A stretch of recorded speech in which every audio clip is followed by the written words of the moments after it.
All right, this is somewhat what I have laid out. I've got a couple clamps here down the tail. Got this part in here that's draped down, and you know, in the aileron area I tell you about cutting this to relieve that pressure, but we don't want to do that on the fuselage because we may need some fabric in areas. It seems like every one of these I do, they come out just a little different. It's all in the beginning of it. So that's kind of the way I have it.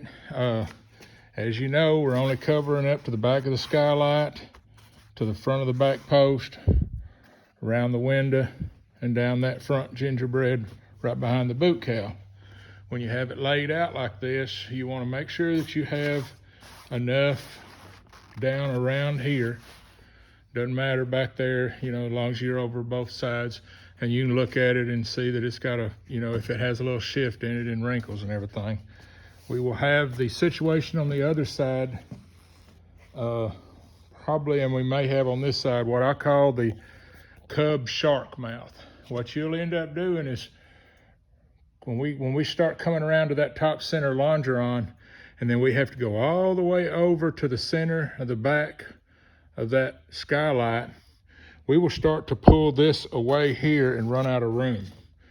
So a lot of times, especially on a Super Cub where I'm covering all the way up on maybe on the wing root, we don't have enough area in this area to go all the way around with 72 inch just for some weird reason to pull.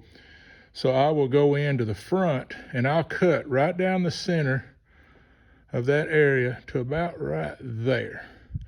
That will allow this thing to open, cause this, you know, shark mouth or whatever, and that will give you enough to go that way and this way. And I know that it's going to create a little wrinkle, but everything will be stretched and you usually can take it up in that point. So you know, you get knee deep into these things on the fuselage, and if you're a first time and you end up doing a lot of work and you come out to the end that it's just completely messed up, I don't want to be a smart aleck, but you know, at some point you may need to reach out to somebody to help you cover your plane or be involved.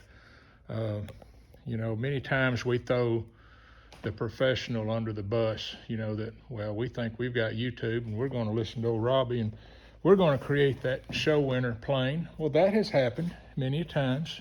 Not any credit to me, but you got a guy that's got a shop that's charging $70, $80 an hour and turning out perfect work, and you decide in your garage and you can't, again, I'm not trying to sound smart, you can't even use a Krylon rattle cam, but you're going to order yourself an FX3 carbon cub and you're going to make it look like Cub Crafters.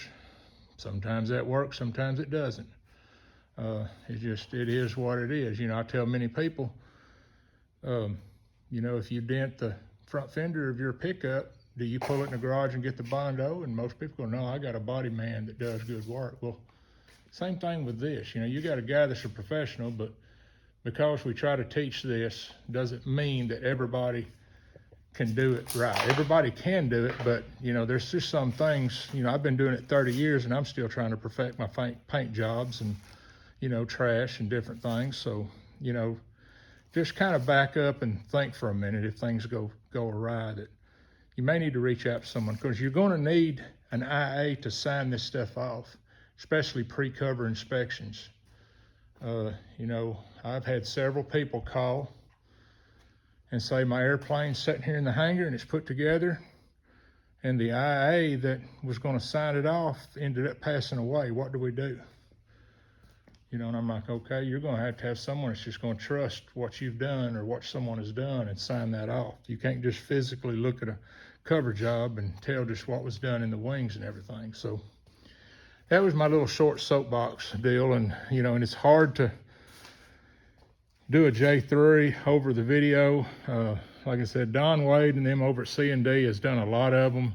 They've got it down pretty good, and what they're doing is they'll put two pieces together and go down that backbone, and they'll sew a backbone in it, lay it down over it, glue it, and we'll talk through this and a little bit of what they do in some future videos.